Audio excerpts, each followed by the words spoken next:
Olá, bem-vindo à Comissão Política, o podcast de política do Expresso. Estamos a gravar na manhã de terça-feira, 14 de novembro, quando ainda se contam mortes do surto de legionela num hospital em Lisboa, mas quando ainda se fala sobretudo de outros mortos, ou melhor, de um jantar entre eles. Ai de mim que me abraso em fogo vivo com 1000 mortes ao lado. Isto escreveu Luís Vaz de Camões, que a organização da Web Summit quis como companhia para jantar. Alguém confundiu as primeiras letras do Panteão com as de Pantagruel e decidiu que aquele monumento era um bom local para uma festança. Alguém decidiu, escolheu o local e alguém decidiu e aprovou a escolha. São 3.000 euros, se faz favor, e pode jantar com candelabros à mesa entre os memoriais fúnebres de Camões, Pedro Álvares Cabral, Infante Dom Henrique, Vasco da Gama, Afonso de Albuquerque e Nuno Álvares Pereira. Foi o que foi. E foi o que já tinha sido mais 9 vezes, mas sem alarido. Desta vez, houve alarido. E depois não houve alma viva que não se lembrasse dos mortos e o caso depressa se politizou. A verdade é que a Direção-Geral do Património Cultural vende este serviço e no seu próprio site escreve quais são os eventos permitidos. Banquetes, recepções, conferências, recitais de música ou poesia, lançamentos de livros, atos solenes, atividades de índole cultural, mostras, exposições, mediante consulta prévia e condições a acordar. Acordemos as condições e acordemos para estas condições. As condições do património, da política cultural e da política que se faz e se refaz por estes dias. Este é um dos 3 pratos do dia aqui na Comissão Política. Vamos falar também da greve dos professores e da contestação social, bem como das cedências do Governo para fechar o Orçamento de Estado. Comigo tenho a Alexandra Carita, jornalista de Cultura do Expresso. Olá a todos. A Rosa Pedroso Lima, jornalista que acompanha o Governo e as forças sindicais. Olá. E o Filipe Santos Costa, residente neste podcast comigo. Viva! Eu sou o Pedro Santos Guerreiro. Para rentabilizar um espaço monumental e de honra da memória, como é o Panteão Nacional, se dá a possibilidade de um aproveitamento mercantil desse mesmo espaço. Estávamos a ouvir José Manuel Pureza. Alexandra, como é que estas coisas acontecem? Estas coisas acontecem sobretudo porque o orçamento da cultura é um orçamento manifestamente insuficiente. E acontece que para colmatar deficiências desse orçamento é preciso ir buscar receitas. E vão-se buscar receitas alugando espaços dos 23 monumentos que pertencem à DGPC, ou seja, que estão sob a tutela do Ministério da Cultura. Isso faz já há bastante tempo, fazia-se de forma aleatória. Cada monumento e cada diretor de cada palácio determinava o valor que devia ser pago por determinada festa ou evento cultural, concerto, o que fosse. E Barreto Xavier, quando entra para o Governo como Secretário de Estado, decide regulamentar estes acontecimentos nos monumentos. Faz um regulamento e a partir daí sabe-se exatamente com o que é que se conta. Quanto é que custa um jantar, quanto é que custa uma festa de anos, isso também acontece nos Jerónimos. Sim, porque há vários casos, não é? Nos Jerónimos houve o caso do subaluguer de espaços. O subaluguer de espaços. Já houve casos como no Convento de Cristo em Tomar, com filmagens que foram... Foi este ano e também foi por causa das redes sociais e de uma reportagem que isto vem a lume, não é? Porque numa parte dos casos isto tudo está a acontecer e o Governo está a arrecadar receitas sem que ninguém saiba quais são as festas ou quais são os jantares que estão a decorrer nestes momentos. E não consta que nem o Governo, nem as entidades que gerem esses espaços se queixem dessa receita, certo? Não. Provavelmente queixam-se mais da ausência de receita do que do facto de este dinheiro entrar, porque na maioria desses casos a receita de bilheteira não é suficiente. A receita de bilheteira é muito insuficiente. Basta dizer que um bilhete normalmente em Portugal custa entre 4 a 6 euros para entrar num monumento. O mais caro é o Jerónimos, custa 10 euros. Qualquer monumento lá fora custa-nos 10, 12 euros a entrada. Particularmente o Panteão custa 4 euros o bilhete de entrada. Portanto, não é por 4 euros que se vai conseguir fazer a conservação do monumento. A conservação do monumento implica coisas desde a telha que é partida à lâmpada que está fundida, passando obviamente por todos os funcionários e a quantidade de ordenados que é preciso ser pago. A estrutura do Ministério da Cultura ainda é uma estrutura muito pesada e onerosa, claro. Mas há aqui uma questão, que é, nós estamos a falar do fim da Web Summit, que foi sim, um momento de grande apoteose quase. Havia uma euforia praticamente com a Web Summit em Lisboa, a começar pelo Primeiro-Ministro. E eu acho sinceramente que esta passadeira vermelha que é lançada ao evento faz com que a diretora da DGPC, a Paula Silva, se deixa embarcar e quem é ela para de repente pôr um travão e dizer não pode haver um jantar, e já houve 9 jantares no Panteão, quem sou eu para dizer não quando todo o governo está a aplaudir e de pé a Web Summit em Lisboa? Mas eu acho que esse ponto é muito importante e tem sido pouco frisado, que é a Web Summit, e por boas razões eu não embarco nessa conversa de que a Web Summit isto e aquilo, eu acho ótimo que haja Web Summit em Lisboa, acho ótimo que seja em Portugal, se não for cá haverá noutro sítio e quem fica a perder somos nós. Mas o ponto é que a Web Summit tem sido levada ao colo pelo Governo e tem sido levado ao colo pela Câmara de Lisboa. Portanto, é evidente que não era a Diretora-Geral do Património Cultural que ia dizer que não, esses senhores não podem vir cá jantar, sendo que há uma regulamentação que prevê expressamente este tipo de eventos. Portanto, a Paula Silva é uma técnica que está ali e que não é política, mas que embarca, obviamente, nesta euforia política em relação ao Web Summit. Mas é estranho, desculpa, mas é estranho ela não ter aparecido a justificar a sua aprovação deste evento.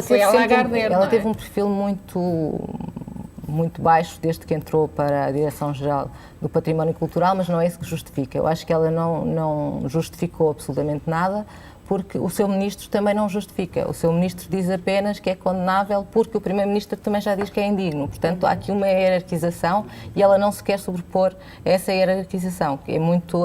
Até porque provavelmente já percebeu que está no fim da linha. Está no fim da linha. Começa pela... A politização começa pelo primeiro-ministro, não é? Quando reage imediatamente nas redes sociais, dizendo que é indigno. Depois o ministro, portanto, descendo nessa hierarquia, o ministro diz achar estranho. Achar estranho o Presidente da República avança também com a alteração logo ao despacho. Uma alteração ao despacho que eles querem ver feita até ao fim desta semana, início da próxima semana. Não sei se terão tempo, estão todos os juristas a trabalhar nesse assunto. Eu até acredito que estejam os juristas todos a trabalhar nessa alteração de despacho que vai ser feita com enorme urgência. Mas é curioso que em julho, quando se deu o caso do Convento de Cristo em Tomar, a DGPC anunciou a 3 de julho que ia rever esse despacho. Portanto, há 3 meses já ia rever esse despacho e, curiosamente, com o propósito de uniformizar critérios de utilização dos monumentos portugueses nestas condições, nestas circunstâncias de aluguer. Bom, mas a uniformização de critérios já existe. O despacho de Jorge Barreto Xavier faz precisamente isso, uniformiza critérios. Provavelmente nessa altura, e com o que aconteceu no Convento de Cristo, que foram danos físicos do monumento, a ideia de uniformização passava por uma ideia de segurança, de seguros que acho ótimo ser pagos e que não estavam. Acho isso tudo ótimo. A questão é que cada vez que há uma questão que incendeia as redes sociais, o Governo não só não tem responsabilidade, como não sabia, e vai imediatamente alterar a legislação para garantir que isso não volta a acontecer. 3 de julho de 2017, a DGPC anunciou que vai rever o regulamento de utilização de espaços patrimoniais com o propósito de uniformizar critérios de utilização e essa revisão também seria com urgência. Passaram 3 meses, não reviu coisa absolutamente nenhuma. Mas pior do que isso é que o Ministro da Cultura, que é hoje o mesmo que era há 3 meses, sabia que havia um regulamento, sabia que estas regras existiam, sabiam que é possível alugar estes monumentos para este tipo de eventos e agora vem dizer que acha isto estranho. Bom, curiosamente, será que ele também acha estranho quando gera aquele orçamento miserável que o Ministério da Cultura tem para gerir e olha para as receitas próprias de cada um destes organismos e se questiona sobre de onde é que vem aquele dinheiro? Ele achará que as receitas próprias do Panteão vêm só da cobrança de bilhetes? Ele achará que se acha isso, não se percebe o que é que está ali a fazer, porque não faz a menor ideia do que é que está a gerir. Claramente que não. O que eu acho que se passou também é que ninguém pensou que as redes sociais pusessem no ar uma festa deste género, pessoas a correr pelos zimbório no Panteão, os pratos, tudo o que estava a acontecer lá dentro. Ninguém imaginou que se pudesse brincar dentro do Panteão e isto foi tornado público e toda a gente viu. Daí a indignação geral também do país e o tempo todo que estamos a discutir se deve ou não alugar estes espaços. Sim, mas há aqui uma atitude de uma hipocrisia absolutamente extraordinária, porque eu confesso que não me impressiono espetacularmente com o facto de haver uma iniciativa deste género no Panteão. Em 2003 houve uma cena de histeria absoluta no lançamento de um livro do Harry Potter, também no Panteão. Eu prefiro que haja regras do que seja a Lagardère e a gestão de cada monumento decide o que faz em cada altura, com toda a discricionariedade, sem uma tabela de valores, faz um desconto ao amigo, faz um jeitinho àquele, aceita uns, não aceita outros. Eu prefiro que haja regras. Pode não saber para onde é que vai o dinheiro, como aconteceu já nos Jerónimos, havia um subaluguer do espaço dos Jerónimos por uma empresa da própria diretora dos Jerónimos. Ou seja, a ver este regulamento é uma coisa boa. Eu estive a ler o regulamento e o regulamento é bastante razoável. E permite, aliás, a autorização ou o impedimento de qualquer iniciativa. Eu acho que no regulamento pode ter falhado, talvez, os jantares no Panteão e ter pensado no Panteão como um monumento um pouco diferente dos outros monumentos. Mas sabes que o Panteão... nos Jerónimos também há túmulos, não nos claustros, mas e mais, os Jerónimos, uma área dos Jerónimos está aberta ao culto, coisa que não existe no Panteão. Não sei se o Panteão alguma vez foi consagrado, mas não está aberto ao culto religioso. E para mim o Panteão vale pelo padrão. Não vale pelo Panteão, vale pelo padrão. E é um padrão de comportamento do Governo e do Primeiro-Ministro. Sempre que alguma coisa corre mal, a responsabilidade é dos outros. Nos incêndios, a responsabilidade foi do Governo de direita que desvalorizou a floresta, que liberalizou os eucaliptos, mesmo que depois se venha a ver que nos 2 anos deste Governo se plantaram mais área de eucalipto do que nos 2 anos no mesmo período do Governo anterior, com a mesma lei.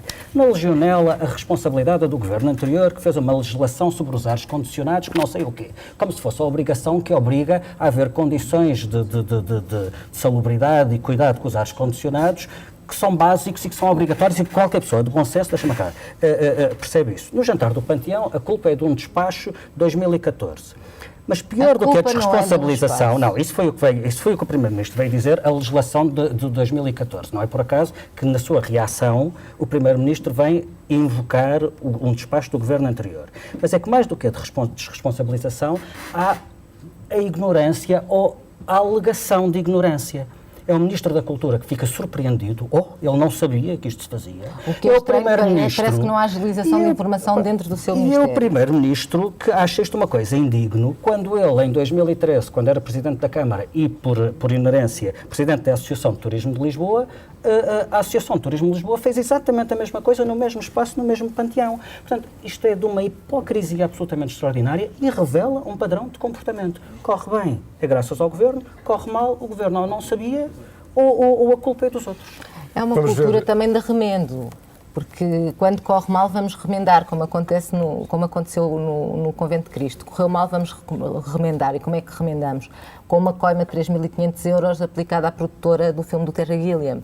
Agora, provavelmente, vamos remendar um bocadinho destes despachos. Não vamos fazer mais do que isso. E a próxima vez que acontecer qualquer outra coisa num outro monumento, vamos voltar a remendar. Ou então a culpa, como tu dizes, é sempre do Governo anterior. Mas, de facto, há uma descontinuidade de políticas no Ministério da Cultura e há um perfil muito baixo de todos os Ministros da Cultura. Não levantar ondas. Há coisas, no entanto, que não se remendam e, aliás, esta semana há uma greve de professores. Aquilo que se quer fazer é eliminar da vida dos professores um conjunto de 10 anos em que eles sofreram um congelamento de desenvolvimento de carreira, a que esteve associado até uma diminuição de salários e no fim disto tudo, quando se descongelam as carreiras, aquilo que o Governo tem como proposta para a Assembleia da República é dizer, façam de conta que aos educadores e professores este tempo não existe, não conta para nada e vamos recomeçar a contar tudo de novo como se não tivessem andado a fazer nada durante todos estes anos. Os professores estão de novo a protestar. Nós estávamos a ouvir João Dias da Silva, da Federação Nacional de Educação. Esta greve é anunciada com grandes ambições sindicais, foi anunciada como a maior greve da década, isto depois de 2 anos de paz social, sendo feita também a ameaça de que em 2018 os professores farão greves e ações de contestação em momentos sensíveis do ano letivo, como sejam os momentos de avaliação. Rosa, qual é a importância desta greve do ponto de vista político? Olha, eu acho que tem importância a 2 níveis. É claramente o fim do estado de graça do Governo e é a entrada dos sindicatos da educação em modo ataque. Esta manifestação, as palavras foram do João Dias da Silva, que é dirigente da FNE, um sindicato da UGT, que é liderada, by the way, por Carlos Silva, membro do Partido Socialista e com assento no Conselho Nacional do PS. Portanto, estamos a falar não da CGTP sozinha a avançar de embate ao Governo. Portanto, e repete um padrão que nós vimos e que custou a maioria absoluta a José Sócrates em 2008 com as manifestações de professores na rua, precisamente por questões de carreira, e que foram uma prova de choque para Maria de Lourdes Rodrigues. E, portanto, estas não são umas manifestações quaisquer. Foi o Mário Nogueira que diz, esse sim, da FENPROF, afeta a CGTP, que esta seria a manifestação da década. Portanto, se vimos 100 mil professores no Terreiro do Paço em 2008, vamos ver quantos é que estarão amanhã à frente da Assembleia da República. Esta quarta-feira, sim. Portanto, na tua opinião, isto não é um episódio de negociação concreta de uma classe, é um novo momento, um novo tempo político? Eu acho que sim, e é claramente o modo de ataque dos sindicatos, que é conveniente na estratégia política do PCP, para forçar e estar aqui a fazer, obviamente, uma prova de músculo na altura em que o Ministro está precisamente a discutir com a Comissão Parlamentar de Educação o orçamento do Ministério para o próximo ano, e os professores que estão na rua a dizer que queremos 600 milhões já. E, portanto, não sei o que é que Tiago Brandão Rodrigues poderá tirar da cartola, não é ele, é o Ministério das Finanças, mas tem até o limite de sexta-feira para encontrar uma solução, nem que seja faseada, para devolver aos professores aquilo que é o preço destes anos de congelamento de carreiras. São 600 milhões. Sexta-feira termina o período de negociação e, portanto, de conclusão do Orçamento de Estado na especialidade. Filipe, é de facto um novo momento político. Lembremos que o resultado das autárquicas, não é? E a derrota que o PCP teve, e a indisponibilidade do PCP muito marcada depois disso. É curioso que tenha sido o Presidente da República, com o seu faro de analista político, há muito tempo a dizer que as autárquicas marcariam uma viragem de ciclo, uma viragem de momento político nesta legislatura, e de facto isso aconteceu, não se pode desligar. Este regresso da contestação social, e no caso dos professores, os sindicatos dos professores são altamente politizados, talvez dos mais politizados de todos os grandes grupos profissionais no país. E ao maior setor da administração pública, portanto tem logo um peso. E não se pode desligar este regresso de atenção do afastamento do PCP em relação ao governo. E eu concentro-me no PCP muito brevemente só para dizer duas coisas. O PCP sabe uma coisa e intui outra. E ambas vão dar à mesma conclusão. O PCP sabe que esta geringonça muito dificilmente se repetirá. Esta solução de governo com 3 partidos é uma solução de necessidade. Uma necessidade imposta por resultados eleitorais que são quase irrepetíveis, que é a direita ficar à frente, o PS ficar em segundo lugar e precisar do apoio dos outros 2 partidos para fazer uma maioria. Ou seja, o PS não se basta com o Bloco de Esquerda, nem se basta só com o PCP, tem que estar todos nesta solução. É quase impossível isto voltar a acontecer. Para isso acontecer outra vez em 2019, era necessário que o PS voltasse a ficar atrás do PSD. Não é expectável que isso aconteça, apesar de estarmos a 2 anos das eleições. Isso, ponto 1, esta solução não se repetirá. Ponto 2, e é aquilo que o PCP intui, que já não terá muito a retirar desta solução de governo, agora que está cumprido o programa de reversões. Repara, sobretudo não haverá muito a retirar do ponto de vista de decisões estruturantes que vão de encontro à agenda mais à esquerda para a qual o PCP, também o Bloco, mas sobretudo o PCP, está a tentar puxar o PS. Bom, toda a gente percebe, não haverá uma renegociação da dívida, dificilmente haverá o fim das PPPs na saúde, dificilmente haverá uma revisão estrutural e significativa da legislação laboral, não vai haver um rearranjo da arquitetura europeia ou da arquitetura do euro, nada disso vai acontecer nos 2 anos que faltam. E, portanto, o PCP está a preparar caminho para ficar de fora em 2019. Ele não pode romper antes, porque quem romper terá o ónus terá essa responsabilidade e será penalizado politicamente, mas pode fazer aquilo que está a fazer, que é colar o Bloco ao PS e acumular capital de queixa em relação a essa esquerda, chamemos assim, dos compromissos. E o PCP não vai nisso. Para sinalizar que não vai nisso e preparar um argumento para ficar de fora, o PCP precisa de quê? Precisa de esticar a corda. Exigir mais, falar mais alto, distanciar-se do governo, distanciar-se do PS para ter um bom caso a apresentar como justificação em 2019 para se afastar de tudo isto. E aí os sindicatos são instrumentais. Filipe, sobretudo, nessa tua análise, falta dizer uma coisa. O PC, neste momento... não só. Mas o PC foi, claramente, o que foi o partido da geringonça que foi mais penalizado nas autárquicas, não é?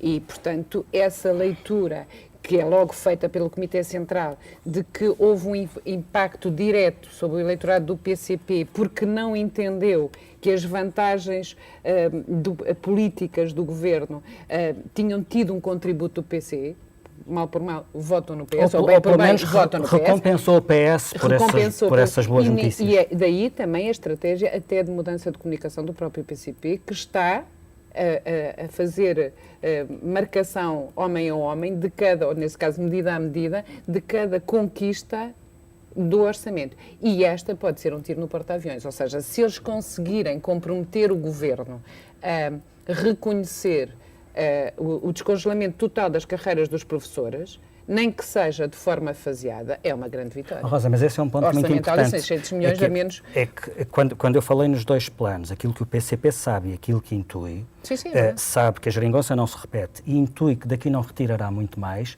tu chamas a atenção para uma coisa importante, é que mesmo aquilo que este governo ainda faça de boas notícias para as clientelas eleitorais, eu digo isto sem sentido pejorativo, para o universo eleitoral, para os potenciais eleitores da esquerda, aquilo que este governo dê de bom, aparentemente a recompensa disso vai para o PS, vai sobretudo para o PS. Foi isso que vimos nas autárquicas e é por isso que as autárquicas foram um momento de viragem em que se acenderam as luzes vermelhas no PCP. Bom, as luzes vermelhas estão sempre acesas no PCP. Hoje as campanhas de alarme, pronto, se calhar lá são luzes verdes. Mas para falarmos ainda de orçamento, vamos primeiro ouvir um pedido de desculpa. Os utentes desta instituição de saúde são formalmente credores de um pedido de desculpa.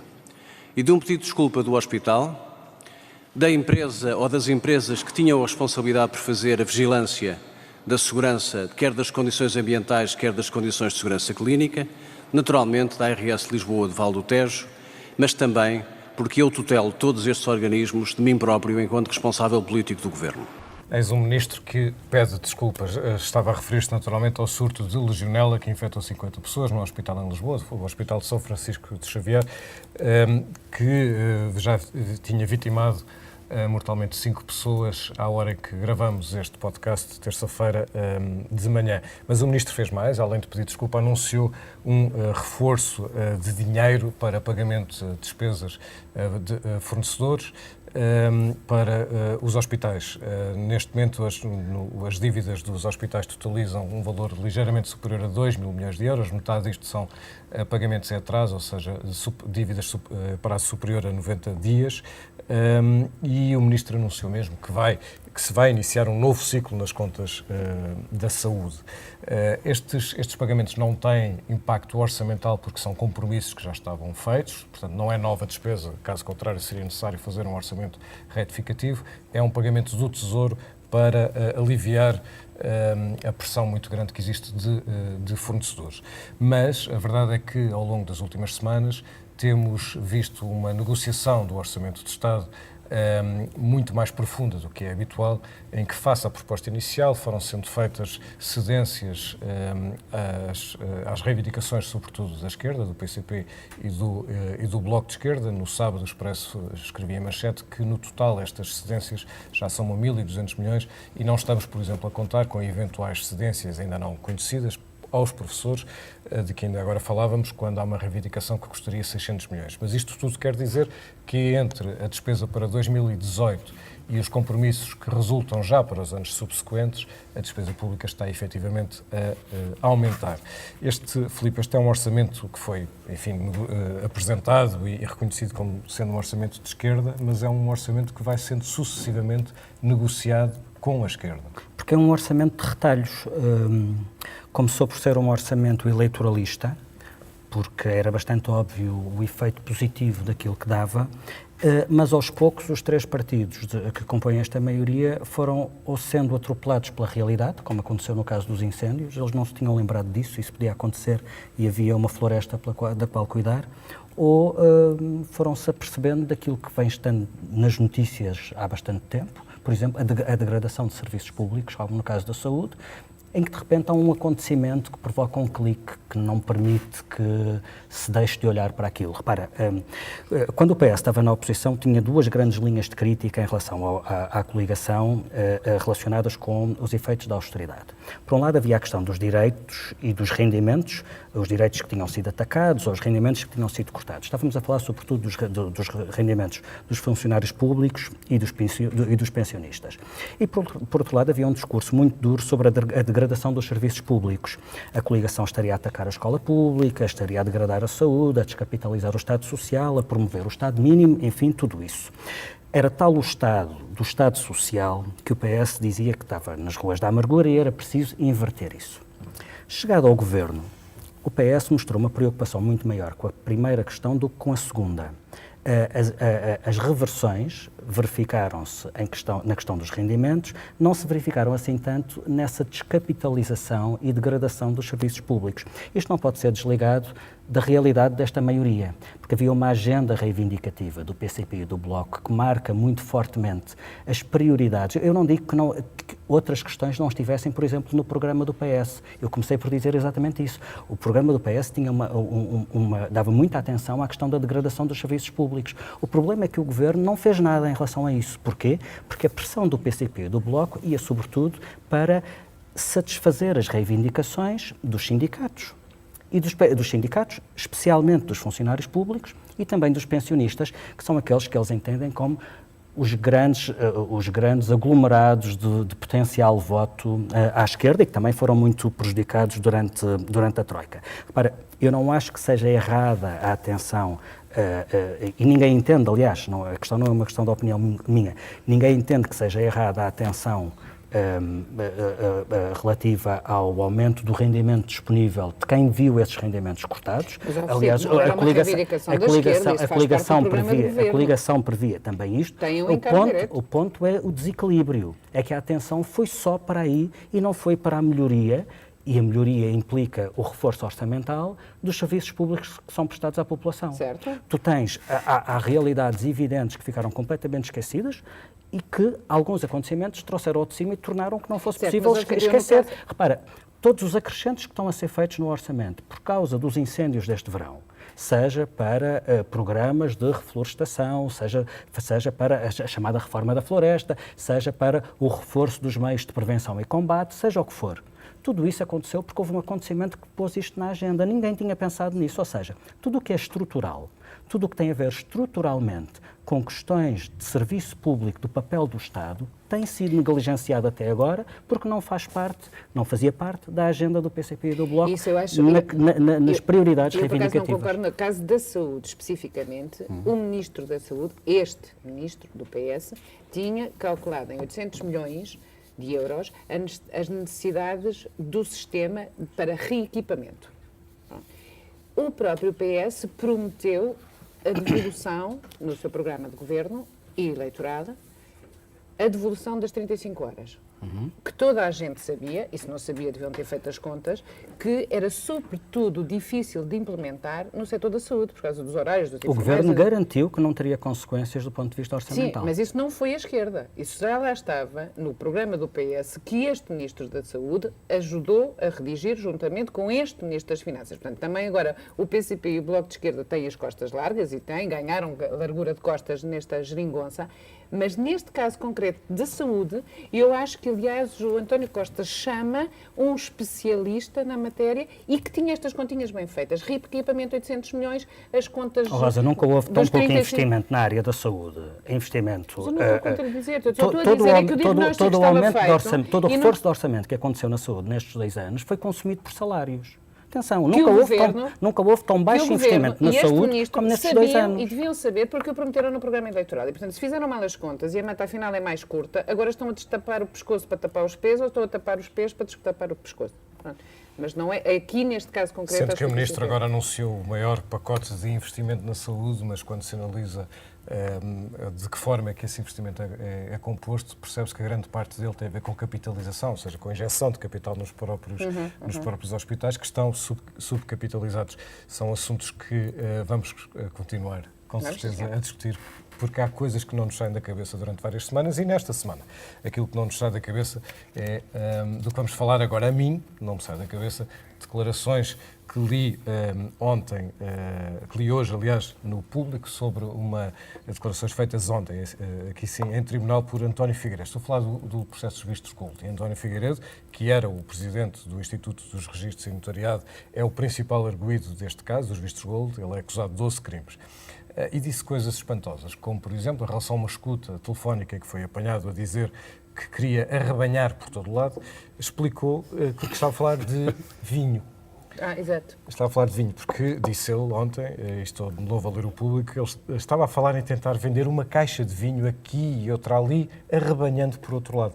Mas há, por todo lado... Eu costumo usar esse termo, para arrebanhar vinho. Mas eu disse mais, por exemplo, em relação a 20 mil euros que recebeu num envelope, disse que ele até nem queria, mas aquilo é um hábito. Receber estava de acordo com os usos e costumes de Angola, disse ele. Até ficava mal recusar. E em relação a ter prestado serviços gratuitos a vários cidadãos chineses que queriam os vistos gold, disse que o fez graciosamente para dar uma imagem acolhedora da administração pública. É um fofinho. Sim, e ajudou amigos porque ele gosta de ajudar. É amigo do seu amigo. Fofinho. É Notável. Bom, Alexandra, o que é que não te sai da cabeça? Bem, o que não me sai da cabeça a mim é uma frase do célebre livro O Leopardo, de Lampedusa, em que o Dom Fabrício, a determinada altura, diz que é preciso que tudo mude para que tudo fique na mesma. Eu acho que esta frase, este clássico, deixou de fazer sentido hoje, nomeadamente com a chegada da inteligência artificial, com a chegada das tecnologias ao mais alto nível. E eu acho que aquilo que nós pensávamos como uma sociedade organizada, socialmente e hierarquizada, vai desaparecer. Quando eu vou pedir a uma caixa ou um robô que me traga leite, porque eu já não tenho no frigorífico, e ele o vai lá pôr, eu já não vou ter nenhuma relação humana com essa máquina, e toda a sociedade que nós conhecemos e que está organizada em estratos sociais vai desaparecer. E é muito isso que o Dom Fabrício falava no livro do Lampedusa, que qualquer revolução, qualquer convulsão que chegasse e que viesse mudar o rumo da história em termos sociais e políticos, voltaria a chegar ao mesmo. Aqui parece-me que já não vamos voltar... Portanto, também foste ao Web Summit. Também fui ao Web Summit. Não foste ao jantar do Panteão. Mas assusta-me um bocado esta sociedade. O que é o jantar do Panteão?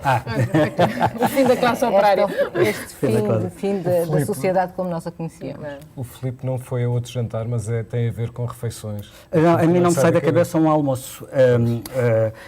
Não me sai da cabeça um almoço de uma escola de Braga, onde foi filmada uma lagarta viva passeando alegremente na cantina dessa escola. Uma aluna filmou com o telemóvel, partilhou nas redes sociais e, como recompensa, está a ser alvo de um processo disciplinar por parte da direção da escola, porque, segundo eles, está proibido pelo regulamento interno da escola a partilha de vídeos filmados no interior do estabelecimento. Isto é absolutamente extraordinário.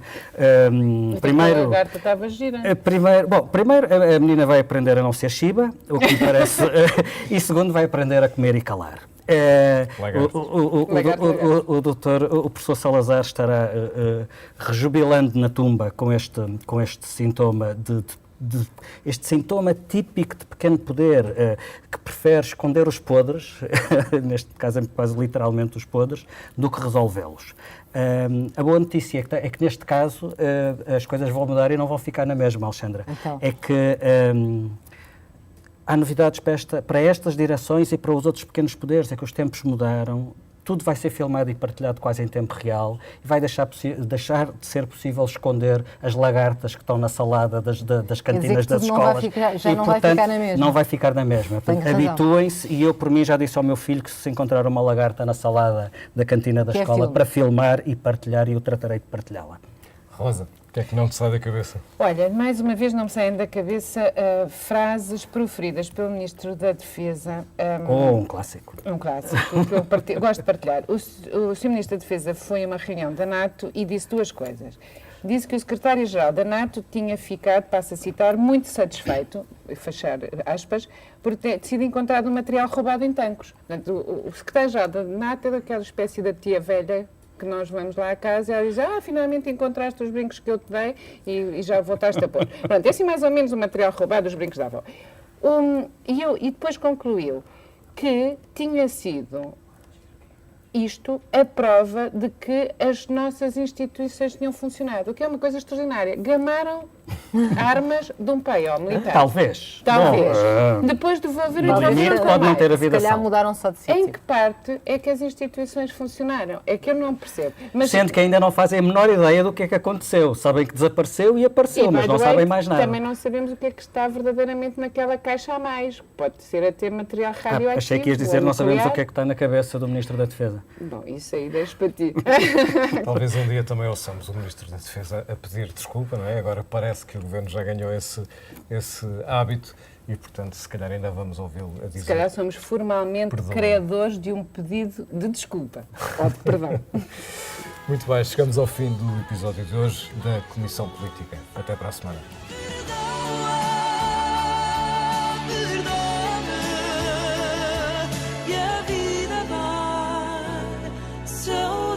É esta noite que fazemos as pazes